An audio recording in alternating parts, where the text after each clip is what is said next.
کہ خدا را وہ میں نے پچھلے پروگرام میں بھی ذکر کیا کہ وہ لوگ جو کسی کے بچوں کو کے ساتھ ظلم کر کے آتے ہیں وہ اپنے بچوں کو کس حوصلے کے ساتھ گلے لگاتے ہوں گے.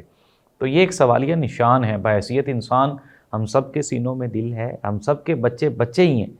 کسی کی بھی بیوی بیوی ہی ہوتی ہے یار, انسان انسان ہی ہوتا ہے. اگر آپ پولیس کی وردی میں ملبوس ہیں, اگر آپ وکیل ہیں, جج ہیں, صحافی ہیں, یا اللہ تعالیٰ نے آپ کو تھوڑی سی کوئی طاقت دے دی ہے, اٹ ڈزنٹ مین دیٹ کہ آپ گوشت کے نہیں بنے ہوئے ہیں, آپ بھی تو گوشت کے بنے ہوئے ہیں. تو ہمیں چاہیے کہ ہم اپنے بلوچ بہن بھائیوں کی باتوں کو سنیں. اگر وہ غصے میں ہیں تو یہ ہمارا فرض ہے کہ ہم ان کے غصے کو ختم کرنے کے لیے پیار کا نرم رویہ اپنائیں, نہ کہ ہم بھی آگے سے غصہ کریں. ناظرین, ایک تلخ حقیقت ہے, ہماری تاریخ کا جو حصہ ہے وہ ہے بنگلہ دیش کی علیحدگی. ہم لاکھ اس کے اوپر اس کو چھپانا چاہیں, اس پہ بات نہ کرنا چاہیں, لیکن اس پہ تو بات ہوگی. وجہ کیا ہے؟ کیونکہ وہ پاکستان کا سب سے بڑا, نہ صرف آبادی کے لحاظ سے بلکہ سورسز کے لحاظ سے, ریونیو کے لحاظ سے وہ سب سے بڑا حصہ تھا 72 سے پہلے. لیکن وہ کیوں الگ ہو گیا پاکستان سے؟ ٹھیک ہے, ہم جانتے ہیں کہ انڈیا ہمارے خلاف سازش کر رہا تھا, انڈیا تو آج بھی ہمارے خلاف سازش کر رہے ہیں. کیا ہم ایک مرتبہ پھر بلوچستان کی علیحدگی پہ اس طرح سے 10 سال بعد بیٹھے ہوں اور کہیں گے کہ یار انڈیا سازش کر رہا تھا؟ نہیں, یہ نہیں ہونا چاہیے.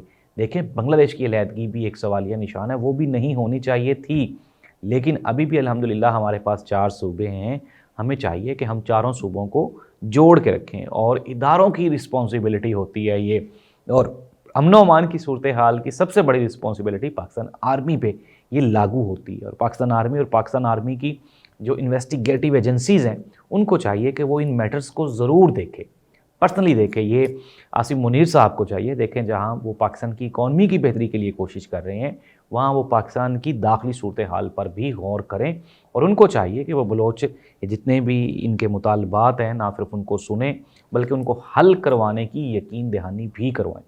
کیونکہ ظاہر سی بات ہے, جب کوئی بھی بندہ دکھ درد میں ہوتا ہے, زخمی ہوتا ہے, تو آپ نے اس کے زخموں پہ مرہم رکھنا ہوتا ہے, نہ کہ آپ اس پہ ٹھنڈا مرچوں والا پانی ڈالنا شروع کر دیں.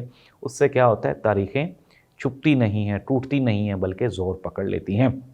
مہارنگ بلوچ کی تاریخ, یہ جو تحریک چل رہی ہے, اب ہم نے دیکھا ابھی جب میں گزر رہا تھا تو لاہور لبرٹی راؤنڈ اباؤٹ پہ بھی ابھی وہ بلوچ جو سٹوڈنٹس ہیں وہ مظاہرہ کر رہے تھے. اس طرح اگر یہ پورے پاکستان میں یہ سلسلہ چل نکلے گا تو اس کو روکنا مشکل ہی نہیں, ناممکن ہو جائے گا. تو وقت کی ضرورت ہے کہ ہم اپنے بلوچ بہن بھائیوں کے زخموں پہ بجائے اس کے کہ ہم نمک چھڑکیں, ہم ان کے زخموں پہ مرہم رکھیں اور ان کو یہ احساس دلوائیں کہ وہ ہمارے بہن بھائی ہیں اور اسی ملک کا حصہ ہیں.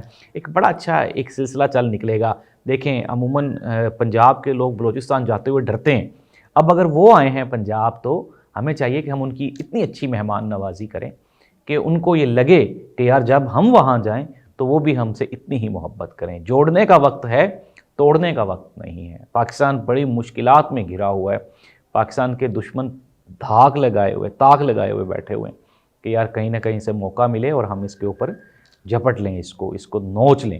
تو ایسی صورتحال میں پاکستان کے تمام اداروں کو چاہیے کہ وہ یہ جو بلوچ مطالبات جتنے بھی ہیں ان کے مطالبات کو سنا جائے اور ان کے اوپر کوئی نرمی والا رویہ اپنایا جائے اور ایکشن لیا جائے. جتنے لوگ بآسانی بازیاب ہو سکتے ہیں ان کو تو فوراً کروا لیا جائے, اور جو نہیں ہو سکتے ان کا بھی وعدہ کیا جائے اور ان کے لیے بھی کوشش کرنی چاہیے. بیکاز کہ میں پہلے بھی کہہ چکا ہوں اور اب بھی کہہ رہا ہوں, اسٹیٹ کی رسپانسبلٹی ہے کہ وہ اپنے شہریوں کو تحفظ فراہم کرے. تحفظ سب سے پہلے جانی تحفظ ہوتا ہے, ظاہری سی بات ہے, پھر مالی تحفظ ہے, پھر عزت کا تحفظ ہے. یہ سارے تحفظ اسٹیٹ نے پرووائڈ کرنے ہوتے ہیں اور اسٹیٹ کی یہ رسپانسبلٹی ہوتی ہے. یہ نہیں ہے کہ اپنا حق مانگنے والے کو آپ صرف چتر ہی ماریں, ان کے گلوں سے پکڑیں, گریبانوں سے پکڑیں, بلکہ آپ کو چاہیے کہ آپ ان کو فیسیلیٹیٹ بھی کریں. یہ میں پھر دوبارہ کہہ رہا ہوں, ایک بڑا اچھا ایک وقت ہے ہمارے لیے کہ ہم اپنے بلوچ بہن بھائیوں کے ساتھ جڑ جائیں, مل جائیں ان کے ساتھ, اور ان کو یہ احساس ہو کہ چاہے پنجابی ہوں, سندھی ہوں, پٹھان ہوں یا بلوچ ہوں, ہم سب پاکستانی ہیں اور پاکستان کو اس وقت اسی اتحاد کی ضرورت ہے. اللہ تعالیٰ ہم سب کے دلوں میں ایسی محبت پیدا کر دے کہ ہم یہ جو صوبائی اور زبان کے بنا پر ایک دوسرے سے الگ ہیں یہ ہماری تقسیم ختم ہو جائے اور ہم صرف اور صرف پاکستان بن جائیں. یہ مہارنگ بلوچ جو بچی ہے اس نے واقعی ایک ایسا سرپرائز دیا ہے, ایک ایسا کام کیا ہے جس کی مثال بلوچوں کی تاریخ میں نہیں ملتی, اور ہمیں چاہیے کہ ہم اس بچی کو سپورٹ کریں، نہ کہ اس کو کوئی ڈسکریج کیا جائے۔ اللہ اس ملک کا حامی و ناصر ہو۔ اللہ حافظ۔